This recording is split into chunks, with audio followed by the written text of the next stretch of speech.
DK Shivakumar Bengaluru ನಡಿಗೆ ಕಾರ್ಯಕ್ರಮದಲ್ಲಿ ಮುನಿರತ್ನ ಹಾಗೂ ಡಿಸಿಎಂ ಡಿಕೆಶಿ ನಡುವೆ ಕಿತ್ತಾಟವಾಗಿದೆ. ಬೆಂಗಳೂರಿನ ಜೆಪಿ ಪಾರ್ಕ್ನಲ್ಲಿ ಕಾರ್ಯಕ್ರಮ ಆಯೋಜಿಸಲಾಗಿದೆ. ಜನರ ಜೊತೆ ಕೂತಿದ್ದ ಮುನಿರತ್ನ ಅವರನ್ನ ಡಿಕೆಶಿಯೇ ಕರೆದರು. ಡಿಕೆ ಕರೀತಾ ಇದ್ದಂತೆ ವೇದಿಕೆಗೆ ಬಂದ ಮುನಿರತ್ನ ಮೈಕ್ ಕೊಡಿ ಅಂದ್ರು. ಡಿಕೆಶಿ ಕೈಯಿಂದ ಮೈಕ್ ಕಿತ್ಕೊಂಡ ಮುನಿರತ್ನ ಶಾಸಕರಿಗೆ ಸಂಸದರಿಗೆ ಆಹ್ವಾನ ನೀಡಿಲ್ಲ ಅಂತ ತರಾಟೆಗೆ ತೆಗೆದುಕೊಂಡ್ರು. ಈ ವೇಳೆ ಕಾರ್ಯಕರ್ತರ ನಡುವೆ ತಳ್ಳಾಟ ನೂಕಾಟವಾಗಿ ಹೈ ಡ್ರಾಮಾ ನಡೆಯಿತು.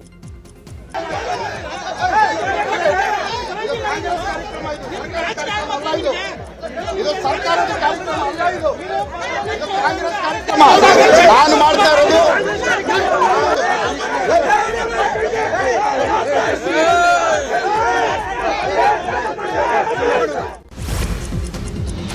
ಡಿಕೆಶಿ ಹಾಗೂ ಮುನಿರತ್ನ ನಡುವೆ ಗಲಾಟೆ ತೀವ್ರವಾಗ್ತಾ ಇದ್ದಂತೆ ಮುನಿರತ್ನ ಕೈಯಿಂದ ಮೈಕ್ ಕಿತ್ತುಕೊಳ್ಳಲು ಪೊಲೀಸರು ಹರಸಾಹಸ ಪಟ್ಟಿದ್ದಾರೆ. ಮೈಕ್ ಕಿತ್ತು ಕಳಿಸ್ರಿ ಅವರನ್ನ ಅಂತ ಡಿಕೆಶಿ ಹೇಳಿದ್ರು. ಬಳಿಕ ಪೊಲೀಸರು ಪಾರ್ಕ್ ಹೊರಗೆ ಮುನಿರತ್ನನ್ನ ಕರೆದುಕೊಂಡು ಬಂದ್ರು. ಜೆಪಿ ಪಾರ್ಕ್ ಗೇಟ್ ಬಳಿ ಗಾಂಧೀಜಿ ಭಾವಚಿತ್ರವನ್ನ ಹಿಡಿದು ಮುನಿರತ್ನ ಪ್ರತಿಭಟನೆ ನಡೆಸಿದ್ರು.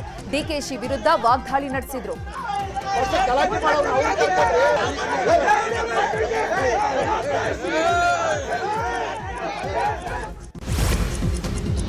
ಕಾಂಗ್ರೆಸ್ ಕಾರ್ಯಕರ್ತರು ನನ್ನ ಮೇಲೆ ಹಲ್ಲೆ ಮಾಡ್ತಾ ಇದ್ರು ಅಂತ ಶಾಸಕ ಮುನಿರತ್ನ ಆರೋಪಿಸಿದ್ದಾರೆ. ಗಣವೇಶದ ಟೋಪಿ ಕಿತ್ತು ಹೊಗ್ದಿದ್ದಾರೆ.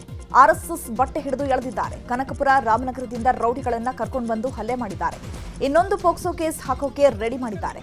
ಪೊಲೀಸರು ಇಲ್ಲ ಅಂದ್ರೆ ನನ್ನ ಕೊಲೆ ಮಾಡ್ತಾ ಇದ್ರು ಅಂತ ಆರೋಪ ಮಾಡಿದ್ರು.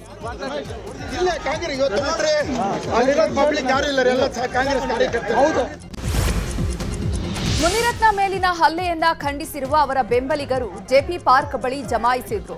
ಈ ವೇಳೆ ಆರ್ಎಸ್ಎಸ್ ವಿರೋಧಿ ಡಿಕೆ ಶಿವಕುಮಾರ್ ಅಂತ ಘೋಷಣೆಯನ್ನ ಕೂಗಿದ್ರು. ಇತ್ತ ಹೊರಬಂದ ಡಿಕೆ ಶಿವಕುಮಾರ್ಗೆ ಕಾಂಗ್ರೆಸ್ ಕಾರ್ಯಕರ್ತರು ಡಿಕೆ ಅಂತ ಘೋಷಣೆಯನ್ನ ಕೂಗಿದ್ರು. ಕಾರ್ಯಕರ್ತರ ಪರ ವಿರೋಧ ಘೋಷಣೆ ಜೋರಾಗಿತ್ತು. ಶಾಸಕ ಮುನಿರತ್ನ ಮೇಲೆ ಕೈ ಕಾರ್ಯಕರ್ತರು ಹಲ್ಲೆ ಮಾಡಿದ್ದಾರೆಂದು ವಿಪಕ್ಷ ನಾಯಕ ಆರ್ ಅಶೋಕ್ ಆರೋಪಿಸಿದ್ದಾರೆ. ಬೆಂಗಳೂರಿನಲ್ಲಿ ಮಾತನಾಡಿದ ಅವರು, ಸರ್ಕಾರದ ಕಾರ್ಯಕ್ರಮ ಶಾಸಕರಿಗೆ ಗೌರವ ಕೊಟ್ಟಿಲ್ಲ.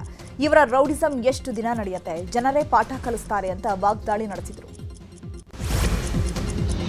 ಬೆಂಗಳೂರಿನ ಜೆಪಿ ಪಾರ್ಕ್ ಹೈಡ್ರಾಮಾದ ಬಳಿಕ ಜನರನ್ನ ಉದ್ದೇಶಿಸಿ ಮಾತನಾಡಿರುವ ಡಿಕೆ ಶಿವಕುಮಾರ್, ಆರ್ಎಸ್ಎಸ್ ಸಂಸ್ಥೆಗೆ ಅಗೌರವ ತರುವಂತಹ ಕೆಲಸವನ್ನ ಮುನಿರತ್ನ ಮಾಡಿದ್ದಾರೆ. ಆರ್ಎಸ್ಎಸ್ಗೆ ಒಂದು ಇತಿಹಾಸ ಇದೆ. ಅವರೇನು ಮಾಡಬೇಕು ಮಾಡ್ತಿದ್ದಾರೆ. ಅವರ ಹೆಸರನ್ನ ಕೆಡಿಸುವಂತಹ ಕೆಲಸ ಇಲ್ಲಿ ನಡೀತಾ ಇದೆ ಅಂತ ಮುನಿರತ್ನ ವಿರುದ್ಧ ವಾಗ್ದಾಳಿ ನಡೆಸಿದ್ರು. ಡಿಕೆಶಿ ಗಲಾಟೆಗೂ ಮುನ್ನ ಜೆಪಿ ಪಾರ್ಕ್ನಲ್ಲಿ ವಾಕಿಂಗ್ ಮಾಡಿದ್ರು.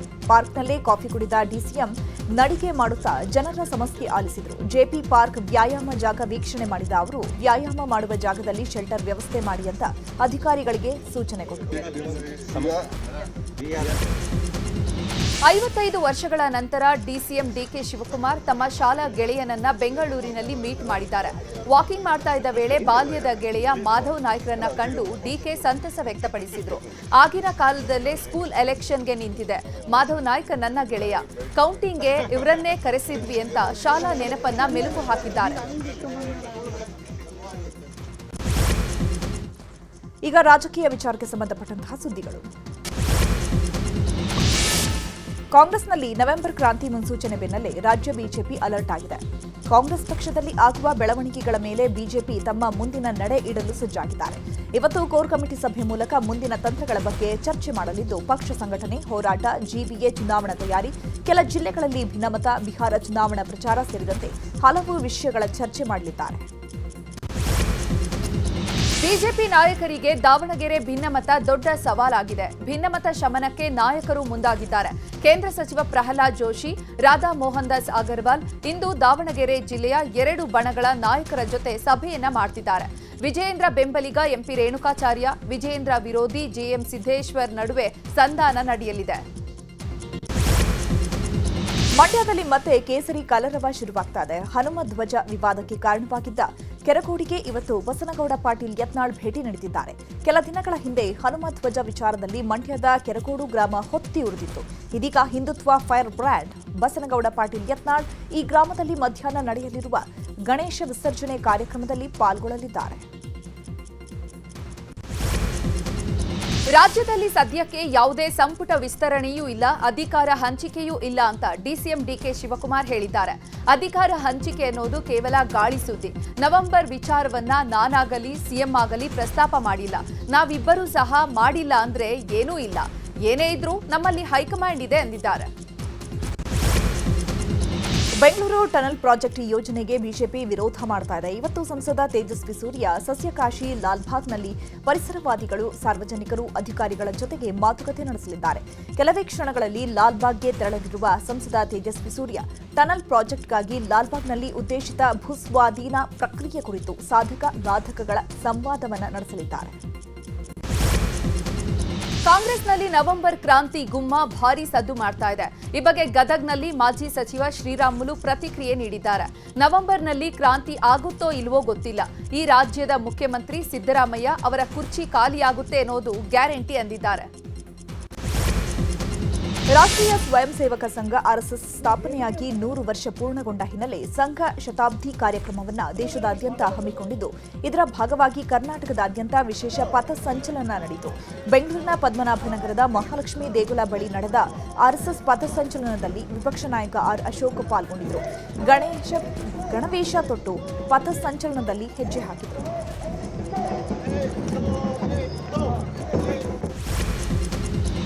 ಮಳೆ ಅಬ್ಬರದ ಸುದ್ದಿಗಳನ್ನ ನೋಡೋಣ. ಕಲಬುರಗಿಯಲ್ಲಿ ಭೀಮಾ ನದಿ ಅಬ್ಬರಿಸ್ತಾ ಇದೆ. ಜೇವರ್ಗಿ ತಾಲೂಕಿನ ಹಲವೆಡೆ ಪ್ರವಾಹ ಪರಿಸ್ಥಿತಿ ನಿರ್ಮಾಣವಾಗಿದ್ದು 11 ಎಕರೆ ಮೆಕ್ಕೆಜೋಳ ನೀರು ಪಾಲಾಗಿದೆ. ಹೊನ್ನಾಳ ಗ್ರಾಮದ ರೈತ ಸಕ್ರೆಪ್ಪ ಸುಮಾರು 4 ಲಕ್ಷ ರೂಪಾಯಿ ಖರ್ಚು ಮಾಡಿ ಮೆಕ್ಕೆಜೋಳ ಬೆಳೆದಿದ್ರು. ಕಟಾವು ಮಾಡಿ ಜಮೀನಿನಲ್ಲೇ ಇಟ್ಟಿದ್ರು. ಆದರೆ ಮಳೆ ಮತ್ತು ಪ್ರವಾಹದಿಂದ ಮೆಕ್ಕೆಜೋಳ ಮೊಳಕೆ ಒಡೆದು ನಾಶವಾಗಿದೆ. ಕೂಡಲೇ ಸರ್ಕಾರ ಪರಿಹಾರ ನೀಡುವಂತೆ ರೈತರು ಆಗ್ರಹಿಸಿದ್ದಾರೆ. ಯಾದಗಿರಿಯಲ್ಲಿ ನಿನ್ನೆ ತಡರಾತ್ರಿ ಭಾರೀ ಮಳೆ ಸುರಿದಿದೆ. ಪರಿಣಾಮ ಶಹಾಪುರ ತಾಲೂಕಿನ ಮಂಡಕಳ್ಳಿ ಸೇರಿದಂತೆ ಹಲವು ಭಾಗಗಳಲ್ಲಿ ಟೊಮ್ಯಾಟೊ, ಹತ್ತಿ ಸೇರಿದಂತೆ ಹಲವು ಬೆಳೆಗಳು ಹಾಳಾಗಿವೆ. ಮಳೆಯಿಂದ ಟೊಮ್ಯಾಟೊ ನೆಲಕಚ್ಚಿದ್ದು ಜಮೀನಿನಲ್ಲೇ ಕೊಳೆತ ಟೊಮ್ಯಾಟೊ ಹಣ್ಣು ಕಂಡು ರೈತ ಕಂಗಾಲಾಗಿದ್ದಾನೆ.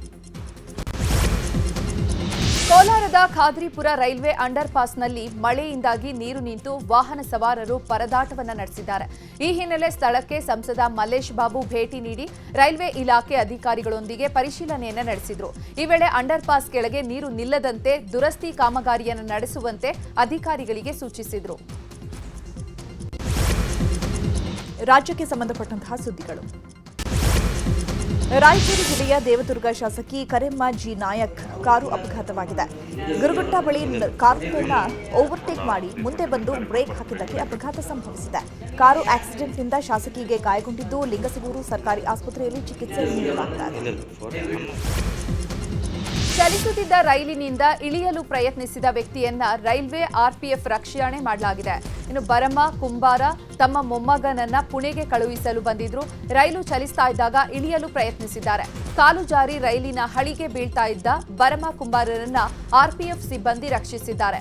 ಸಿಬ್ಬಂದಿ ಕಾರ್ಯಕ್ಕೆ ಜಿಲ್ಲೆಯಾದ್ಯಂತ ಶ್ಲಾಘನೆ ವ್ಯಕ್ತವಾಗಿದೆ.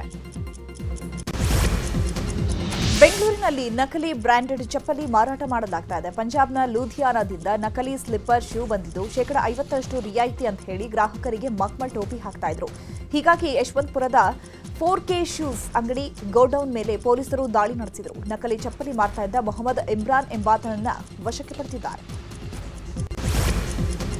ಹಾಸನಾಂಬೆ ದರ್ಶನದ ವೇಳೆ ಕರ್ತವ್ಯ ಲೋಪದ ಆರೋಪಕ್ಕೆ ಸಂಬಂಧಪಟ್ಟಂತೆ 4 ಕಂದಾಯ ಇಲಾಖೆ ಸಿಬ್ಬಂದಿಯನ್ನ ಡಿಸಿ ಅಮಾನತು ಮಾಡಿದ್ದಾರೆ.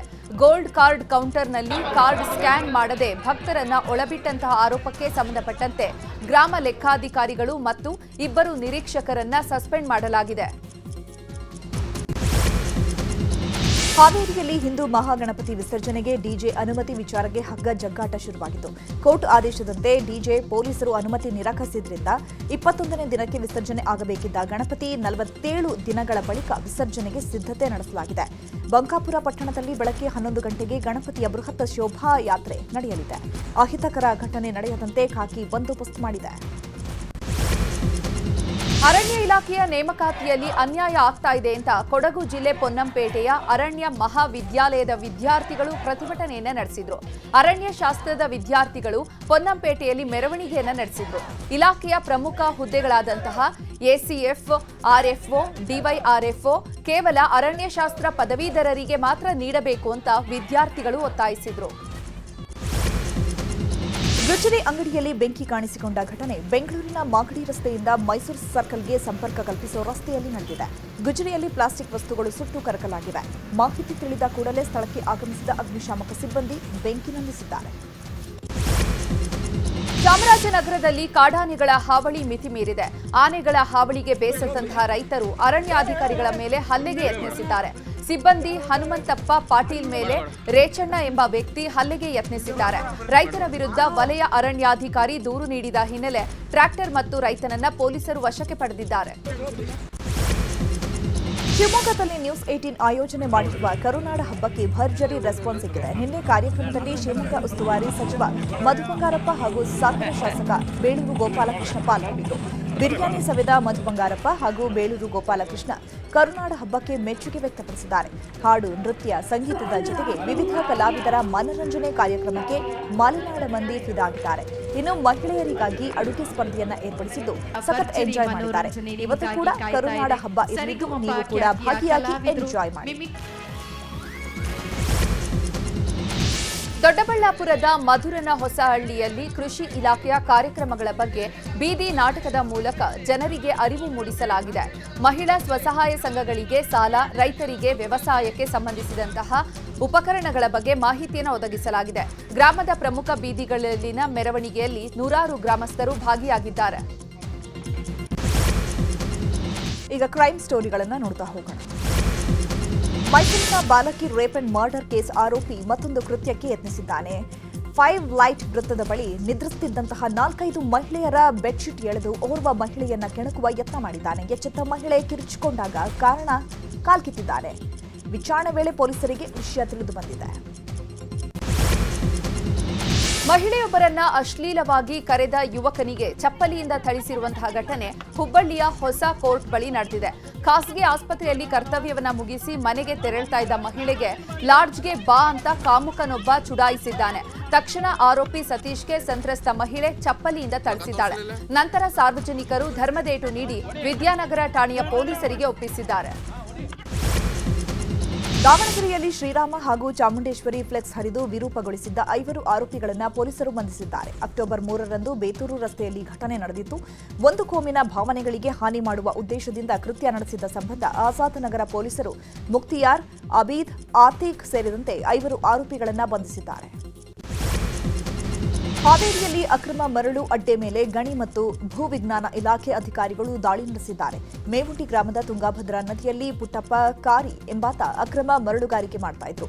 ಮರಳುಗಾರಿಕೆ ಬಳಸ್ತಾ ಇದ್ದ 4 ಕಬ್ಬಿಣದ ಬೃಹತ್ ತೆಪ್ಪಗಳನ್ನು ಜಪ್ತಿ ಮಾಡಲಾಗಿದೆ. ಗುತ್ತಲ ಪೊಲೀಸ್ ಠಾಣೆಯಲ್ಲಿ ಈ ಕುರಿತು ಪ್ರಕರಣ ದಾಖಲಾಗಿದೆ. ದರೋಡೆ ಪ್ರಕರಣದ 3 ಆರೋಪಿಗಳನ್ನ ಚನ್ನಪಟ್ಟಣ ಗ್ರಾಮಾಂತರ ಠಾಣೆಯ ಪೊಲೀಸರು ಬಂಧಿಸಿದ್ದಾರೆ. ಚನ್ನಪಟ್ಟಣದ ಲಂಬಾಣಿ ತಾಂಡ್ಯದ ಬಳಿ ದರೋಡೆ ಮಾಡಿದಂತಹ ಸೈಯದ್ ತನ್ವೀರ್, ಫೈರೋಜ್ ಪಾಷಾ, ತನ್ವೀರ್ ಪಾಷಾ ಆರೋಪಿಗಳನ್ನು ಬಂಧಿಸಲಾಗಿದೆ. ಬಂಧಿತರಿಂದ 1 ದ್ವಿಚಕ್ರ ವಾಹನ, 2 ಮೊಬೈಲ್ ಮತ್ತು ಮಾರಕಾಸ್ತ್ರಗಳನ್ನು ಪೊಲೀಸರು ವಶಕ್ಕೆ ಪಡೆದಿದ್ದಾರೆ. ಎಟಿಎಂ ಕಳ್ಳತನ ಮಾಡ್ತಾ ಇದ್ದ ಅಂತಾರಾಜ್ಯೀಯ ಕಳ್ಳನ ಬಂಧಿಸುವಲ್ಲಿ ಚಿತ್ರದುರ್ಗ ಜಿಲ್ಲೆಯ ಪೊಲೀಸರು ಯಶಸ್ವಿಯಾಗಿದ್ದಾರೆ. ತೇಜಕುಮಾರ ಬಂಧಿತ ಆರೋಪಿ. ಈತ ಹೊಸದುರ್ಗ ಪಟ್ಟಣದ ಕೆನರಾ ಬ್ಯಾಂಕ್ ಎಟಿಎಂನಲ್ಲಿ ಕಳ್ಳತನಕ್ಕೆ ಹೊಂಚು ಹಾಕ್ತಾ ಇದ್ದ. ಇದರಿಂದ ಅನುಮಾನಗೊಂಡ ಜನರು ಪೊಲೀಸರಿಗೆ ಮಾಹಿತಿ ನೀಡಿದ್ದಾರೆ. ಈ ವೇಳೆ ಆರೋಪಿಯ ಖತರ್ನಾಕ್ ಪ್ಲಾನ್ ಬಯಲಾಗಿದೆ. ಸದ್ಯ ಆರೋಪಿ ತೇಜಕುಮಾರ್ನನ್ನ ಬಂಧಿಸಿ ಜೈಲಿಗಟ್ಟಿದ್ದಾರೆ. ಬಿಹಾರ ವಿಧಾನಸಭಾ ಚುನಾವಣೆಗೆ ಸಿದ್ಧತೆಗಳು ನಡೀತಾ ಇವೆ. ಎನ್ಡಿಎ ಮಹಾ ಮೈತ್ರಿಕೂಟ ಅಭ್ಯರ್ಥಿಗಳ ಮೊದಲ ಪಟ್ಟಿಯನ್ನು ಇವತ್ತು ಅಂತಿಮಗೊಳಿಸುವ ಸಾಧ್ಯತೆ ಇದೆ. ಈ ಬಗ್ಗೆ ಜನತಾದಳ ಯುನೈಟೆಡ್ನ ಹಂಗಾಮಿ ರಾಷ್ಟ್ರೀಯ ಅಧ್ಯಕ್ಷ ಸಂಜಯ್ ಝಾ ಮಾಹಿತಿ ನೀಡಿದ್ದಾರೆ. ಇತ್ತ ನವದೆಹಲಿಯಲ್ಲಿ ಕಾಂಗ್ರೆಸ್ನಿಂದ ಮಹತ್ವದ ಸಭೆ ನಡೆಯಲಿದೆ. ಬಿಹಾರ ಕಾಂಗ್ರೆಸ್ ಉಸ್ತುವಾರಿಗಳು ಈ ಸಭೆಯಲ್ಲಿ ಭಾಗಿಯಾಗುವ ನಿರೀಕ್ಷೆ ಇದೆ. ಬಿಹಾರ ಎಲೆಕ್ಷನ್ಗೆ ಜನ್ ಸುರಾಜ್ ಪಕ್ಷ ಸಜ್ಜಾಗಿದೆ. ಈ ಬಾರಿ ಪ್ರಶಾಂತ್ ಕಿಶೋರ್ ರಾಘೋಪುರದಿಂದ ಸ್ಪರ್ಧಿಸುವಂತಹ ಚಾನ್ಸ್ ಇದೆ. ಈ ಕುರಿತು ಮಾತನಾಡಿದ ಜನ ಸುರಾಜ್ ಪಕ್ಷದ ಸಂಸ್ಥಾಪಕ ಪ್ರಶಾಂತ್ ಕಿಶೋರ್, ನಾನು ಈ ಕ್ಷೇತ್ರದಿಂದ ಸ್ಪರ್ಧಿಸಿದ್ರೆ ರಾಘೋಪುರದ ಜನರು ನನ್ನೊಂದಿಗೆ ನಿಲ್ಲಬೇಕು. ನಾಳೆ ಪಕ್ಷದ ಸಭೆಯಲ್ಲಿ ಪ್ರಸ್ತುತಪಡಿಸುತ್ತೇನೆ. 1 ಅಥವಾ 2 ದಿನಗಳಲ್ಲಿ ಯಾರು ಸ್ಪರ್ಧಿಸುತ್ತಾರೆ ಅಂತ ಗೊತ್ತಾಗಲಿದೆ ಎಂದರು. ರಸ್ತೆ ಅಪಘಾತದಲ್ಲಿ ಮಹಿಳಾ ಕಾನ್ಸ್ಟೇಬಲ್ ಸಾವನ್ನಪ್ಪಿರುವ ಘಟನೆ ತಮಿಳುನಾಡಿನ ಕೃಷ್ಣಗಿರಿ ಜಿಲ್ಲೆಯ ಉತ್ತಮ್ ಕರೈನಲ್ಲಿ ನಡೆದಿದೆ. ಕಾನ್ಸ್ಟೇಬಲ್ ರಮಾಮಣಿ ತಮ್ಮ ದ್ವಿಚಕ್ರ ವಾಹನದಲ್ಲಿ ಮಾಥೂರ್ ಕಡೆಗೆ ಹೋಗ್ತಾ ಇದ್ರು. ಈ ವೇಳೆ ಎದುರುಗಡೆಯಿಂದ ಬಂದ ಮತ್ತೊಂದು ಬೈಕ್ ಮುಖಾಮುಖಿ ಡಿಕ್ಕಿಯಾಗಿದೆ. ಘಟನೆಯ ದೃಶ್ಯ ಸಿಸಿಟಿವಿಯಲ್ಲಿ ಕ್ಯಾಪ್ಚರ್ ಆಗಿದೆ. ತಮಿಳುನಾಡಿನ ಕೂನೂರ ಉಪಾಸಿ ಕಚೇರಿಗೆ ಕರಡಿ ನುಗ್ಗಿದೆ. ಸುತ್ತಮುತ್ತಲಿನ ಪ್ರದೇಶಗಳಲ್ಲಿ ಕರಡಿಗಳ ಸಂಖ್ಯೆ ಹೆಚ್ಚಳವಾಗಿದ್ದು ಜನರಲ್ಲಿ ಆತಂಕ ಮನೆ ಮಾಡಿದೆ. ಕರಡಿ ಓಡಾಡುವ ದೃಶ್ಯ ಸಿಸಿಟಿವಿಯಲ್ಲಿ ಸೆರೆಯಾಗಿದ್ದು ತಕ್ಷಣ ಸೆರೆ ಹಿಡಿಯುವಂತೆ ಸ್ಥಳೀಯರು ಅರಣ್ಯ ಇಲಾಖೆಗೆ ಒತ್ತಾಯಿಸಿದ್ದಾರೆ. ಕರ್ನಾಟಕದ ಗಡಿಗೆ ಹೊಂದಿಕೊಂಡಿರುವ ಕಾಸರಗೋಡಿನಲ್ಲಿ ಸರ್ಕಾರಿ ಮತ್ತು ಅನುದಾನಿತ ಶಾಲೆಗಳಲ್ಲಿ ಮಲಯಾಳಂ ಹೇರಲು ಕೇರಳ ಸರ್ಕಾರ ಮುಂದಾಗಿದೆ. 1ರಿಂದ 10ನೇ ತರಗತಿಯವರೆಗೆ ಮಲಯಾಳಂ ಭಾಷೆ ಕಡ್ಡಾಯಗೊಳಿಸುವ ವಿಧೇಯಕಕ್ಕೆ ಕೇರಳ ವಿಧಾನಸಭೆ ಒಪ್ಪಿಗೆ ನೀಡಿದೆ. ರಸ್ತೆ ದಾಟುತ್ತಿದ್ದ ಯುವಕನ ಮೇಲೆ ದ್ವಿಚಕ್ರ ವಾಹನ ಹರಿದು ಯುವಕ ಸಾವನ್ನಪ್ಪಿರುವಂತಹ ಘಟನೆ ಗುಜರಾತ್ನಲ್ಲಿ ನಡೆದಿದೆ. ವಡೋದರ ಜಿಲ್ಲೆಯ ತಡಲ್ಜಾ ಪ್ರದೇಶದ ಕಿಸ್ಮತ್ ಚೌಕ್ಡಿ ಬಳಿ ಈ ಘಟನೆ ನಡೆದಿರುವಂತದ್ದು. ಅಪಘಾತದ ದೃಶ್ಯ ಸಿಸಿಟಿವಿಯಲ್ಲಿ ಸೆರೆಯಾಗಿದೆ. ಅಫ್ಘಾನಿಸ್ತಾನ ಪಾಕಿಸ್ತಾನ ಗಡಿಯಲ್ಲಿ ತಾಲಿಬಾನ್ ಪಡೆಗಳೊಂದಿಗಿನ ಘರ್ಷಣೆಯಲ್ಲಿ 12 ಪಾಕ್ ಭದ್ರತಾ ಸಿಬ್ಬಂದಿ ಸಾವನ್ನಪ್ಪಿದ್ದಾರೆ. ಕಾಬೂಲ್ನಲ್ಲಿ ನಡೆದ ವೈಮಾನಿಕ ದಾಳಿಗೆ ಪ್ರತೀಕಾರವಾಗಿ ಹತ್ಯೆ ನಡೆಸಲಾಗಿದೆ. ಹೆಲ್ಮಾಂಡ್ ಪ್ರಾಂತ್ಯದ ಬಹರ್ಮಾ ಶಾ ಜಿಲ್ಲೆಯಲ್ಲಿ ಗುಂಡಿನ ಚಕಮಕಿ ನಡೆದಿದೆ. ಪಾಕ್ನ ಶಸ್ತ್ರಸಜ್ಜಿತ ಟ್ಯಾಂಕ್ ಅನ್ನು ವಶಪಡಿಸಿಕೊಂಡಿದೆ ಅಂತ ತಾಲಿಬಾನ್ ಮೂಲಗಳು ತಿಳಿಸಿವೆ. ಚೀನಾ ವಿರುದ್ಧ ಸುಂಕ ಸಮರ ಸಾರಿದ ಅಮೆರಿಕ ಅಧ್ಯಕ್ಷ ಟ್ರಂಪ್ ವಿರುದ್ಧ ಆಕ್ರೋಶ ವ್ಯಕ್ತವಾಗಿದೆ. ಅಪರೂಪದ ಖನಿಜಗಳ ರಫ್ತಿನ ಮೇಲೆ ನಿಯಂತ್ರಣ ಸಾಧಿಸ್ತಾ ಇದೆ. ಇದು ಜಾಗತಿಕ ವ್ಯಾಪಾರವನ್ನ ಗಂಭೀರವಾಗಿ ಅಡ್ಡಿಪಡಿಸಬಹುದು ಅಂತ ಚೀನಾ ಎಚ್ಚರಿಸಿದೆ. ಹೆಚ್ಚುವರಿಯಾಗಿ 100ರಷ್ಟು ಸುಂಕ ವಿಧಿಸಿದ್ರಿಂದ ಚೀನಾದ ಮೇಲಿನ ಒಟ್ಟು ಸುಂಕದ ಶೇಕಡ 130ರಷ್ಟು ಏರಿಕೆಯಾಗಿದೆ. ಕ್ರೀಡಾ ಸುದ್ದಿಗಳನ್ನು ನೋಡ್ತಾ ಹೋಗೋಣ. ಐಸಿಸಿ ಮಹಿಳಾ ಏಕದಿನ ವಿಶ್ವಕಪ್ನ ಟೂರ್ನಿಯಲ್ಲಿ ಇವತ್ತು ಭಾರತ ಮತ್ತು ಆಸ್ಟ್ರೇಲಿಯಾ ತಂಡಗಳು ಮುಖಾಮುಖಿ ಆಗಲಿವೆ. ವಿಶಾಖಪಟ್ಟಣಂ ಕ್ರಿಕೆಟ್ ಸ್ಟೇಡಿಯಂನಲ್ಲಿ ಮ್ಯಾಚ್ ನಡೆಯಲಿದ್ದು ಟೀಂ ಇಂಡಿಯಾ ಗೆಲುವಿನ ಲಯಕ್ಕೆ ಮರಳಲು ಎದುರು ನೋಡ್ತಾ ಇದೆ. ಇನ್ನು ಆಸೀಸ್ ಕೂಡ ಅಗ್ರ ಕ್ರಮಾಂಕದ ಬ್ಯಾಟಿಂಗ್ ಕುಸಿತವನ್ನು ತಡೆಯಲು ಕಸರತ್ತು ನಡೆಸ್ತಾ ಇದೆ. ವೆಸ್ಟ್ ಇಂಡೀಸ್ ವಿರುದ್ಧದ 2ನೇ ಟೆಸ್ಟ್ನಲ್ಲೂ ಕೂಡ ಟೀಂ ಇಂಡಿಯಾ ಬಿಗಿ ಹಿಡಿತವನ್ನ ಸಾಧಿಸಿದೆ. ಟೀಂ ಇಂಡಿಯಾ 5 ವಿಕೆಟ್ಗೆ 518 ರನ್ ಆಗಿದ್ದಾಗ ಇನ್ನಿಂಗ್ಸ್ ಡಿಕ್ಲೇರ್ ಘೋಷಿಸಿ ವಿಂಡೀಸ್ನ ಬ್ಯಾಟಿಂಗ್ಗೆ ಆಹ್ವಾನಿಸಿತ್ತು. ನಂತರ ಮೊದಲ ಇನ್ನಿಂಗ್ಸ್ ಆರಂಭಿಸಿದಂತಹ ವಿಂಡೀಸ್ ಭಾರತದ ಸ್ಪಿನ್ ದಾಳಿಗೆ ತತ್ತರಿಸಿದೆ. 8 ವಿಕೆಟ್ ನಷ್ಟಕ್ಕೆ 175 ರನ್ ಗಳಿಸಿ ಫಾಲೋ ಆನ್ ಸಂಕಷ್ಟಕ್ಕೆ ಸಿಲುಕುವಂತಹ ಭೀತಿಯಲ್ಲಿದೆ. ಇನ್ನು ಕುಲ್ದೀಪ್ ಯಾದವ್ 4 ವಿಕೆಟ್ ಪಡೆದ್ರೆ ಜಡೇಜಾ 3 ವಿಕೆಟ್ ಕಬಳಿಸಿದ್ರು. ಸಿನಿಮಾ ಸುದ್ದಿ ನೋಡ್ತಾ ಹೋಗೋಣ. ಕಾಂತಾರ ಚಾಪ್ಟರ್ 1 ಸಿನಿಮಾದ ಯಶಸ್ಸಿನ ಅಲೆಯಲ್ಲಿ ತೇಲುತ್ತಿರುವ ನಟ ನಿರ್ದೇಶಕ ರಿಷಬ್ ಶೆಟ್ಟಿ ಈಗ ದೇಶದಾದ್ಯಂತ ಮನೆ ಮಾತಾಗಿದ್ದಾರೆ. ಕಾಂತಾರ ಭರ್ಜರಿ ಯಶಸ್ಸು ಕಂಡಿದೆ. ಈ ಹಿನ್ನೆಲೆ ನಟ ನಿರ್ದೇಶಕ ರಿಷಬ್ ಶೆಟ್ಟಿ ಅವರನ್ನ ಕೌನ್ ಬನೇಗಾ ಕರೋಡ್ಪತಿ ಶೋಗೆ ಆಹ್ವಾನಿಸಲಾಗಿದೆ. ಬಾಲಿವುಡ್ ಬಿಗ್ ಬಿ ಅಮಿತಾಬ್ ಬಚ್ಚನ್ಗೆ ಬರ್ತ್ಡೇಗೆ ಶುಭಾಶಯ ಕೋರಿದ ಹೊಂಬಾಳೆ ಫಿಲ್ಮ್ಸ್ ಈ ಫೋಟೋಗಳನ್ನು ಶೇರ್ ಮಾಡಿಕೊಂಡಿದೆ. ಇನ್ನು ಪಂಚೆ ತೊಟ್ಟು ಸಾಂಪ್ರದಾಯಿಕ ಡ್ರೆಸ್ನಲ್ಲಿ ರಿಷಬ್ ಶೆಟ್ಟಿ ಶೋನಲ್ಲಿ ಪಾಲ್ಗೊಂಡಿದ್ದರು. ಕಾಂತಾರ ಪ್ರಪಂಚದಾದ್ಯಂತ ಬಾಕ್ಸ್ ಆಫೀಸ್ನಲ್ಲಿ ಸದ್ದು ಮಾಡ್ತಾ ಇದೆ. ಇದೀಗ ಕನ್ನಡದ ಕಾಂತಾರವನ್ನ ಮಾಜಿ ಸಂಸದೆ ನಟಿ ಸುಮಲತಾ ವೀಕ್ಷಿಸಿದ್ದು ಕನ್ನಡ ಚಿತ್ರರಂಗದಲ್ಲಿ ಕಾಂತಾರ ವಿಶೇಷ ಸ್ಥಾನ ಪಡೆಯಲಿದೆ ಅಂತ ಸೋಷಿಯಲ್ ಮೀಡಿಯಾದಲ್ಲಿ ಶೇರ್ ಮಾಡಿಕೊಂಡಿದ್ದು ರಿಷಬ್ರ ಕಾಂತಾರವನ್ನ ಹಾಡಿ ಹೊಗಳಿದ್ದಾರೆ. ಕಿಂಗ್ಡಮ್ ಫ್ಲಾಪ್ ಆದ ನಂತರ ವಿಜಯ ದೇವರಕೊಂಡ ಹೊಸ ಸಿನಿಮಾ ಸೆಟ್ಟೇರಿದೆ. ರೌಡಿ ಜನಾರ್ದನ್ ಟೈಟಲ್ನ ಸಿನಿಮಾವನ್ನ ದಿಲ್ ರಾಜ್ ನಿರ್ಮಾಣ ಮಾಡಲಿದ್ದು ಕೀರ್ತಿ ಸುರೇಶ್ ನಾಯಕಿಯಾಗಿದ್ದಾರೆ. ಇತ್ತೀಚೆಗಷ್ಟೇ ಚಿತ್ರದ ಮುಹೂರ್ತ ನಡೆದಿದ್ದು ಅಲ್ಲು ಅರ್ಜುನ್ ತಂದೆ ಅಲ್ಲು ಅರವಿಂದ್ ಕ್ಲಾಪ್ ಮಾಡಿ ಶುಭಾಶಯ ಕೋರಿದ್ದಾರೆ.